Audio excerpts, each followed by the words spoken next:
आमदार भरत गोगावले व जिल्हा परिषद सदस्या सुषमाताई गोगावले यांनी सपत्नीक बजावला मतदानाचा हक्क। 32 रायगड लोकसभा मतदारसंघात निवडणुकीचे वारे वाहू लागले असताना रायगड जिल्ह्यात प्रत्येक ठिकाणी आज मतदान केंद्रात मतदान प्रक्रियेला सुरुवात झाली आहे। आज सकाळी 8 वाजता खरवली येथील मतदान केंद्रात आमदार भरत गोगावले व जिल्हा परिषद सदस्या सुषमाताई गोगावले यांनी सपत्नीक मतदानाचा हक्क बजावला आहे। सिटी इंडिया न्यूजसाठी प्रतिनिधी नितेश लोखंडे, महाड। आज आपण वोटिंग केलेलं आहात, आपल्या महायुतीचे उमेदवार आणि या ठिकाणी उभे आहेत। काय नेमकं कशा पद्धतीने वातावरण दिसते आणि आज आपण प्रथमच वोटिंग करत आहोत, काय सांगाल?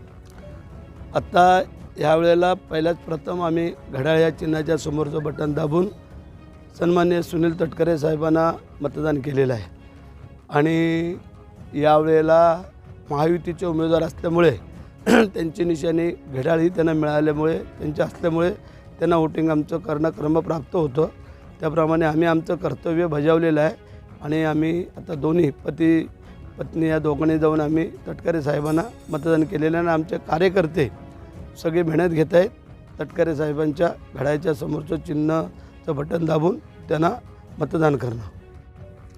आपल्याला सर्वांना कल्पना आहे की प्रचंड मेहनत सगळ्यांनीच घेतलेली आहे आणि एक चांगलं व्यक्तिमत्व असलेलं उमेदवार म्हणून त्यांच्याकडे पाहिलं जातं आहे।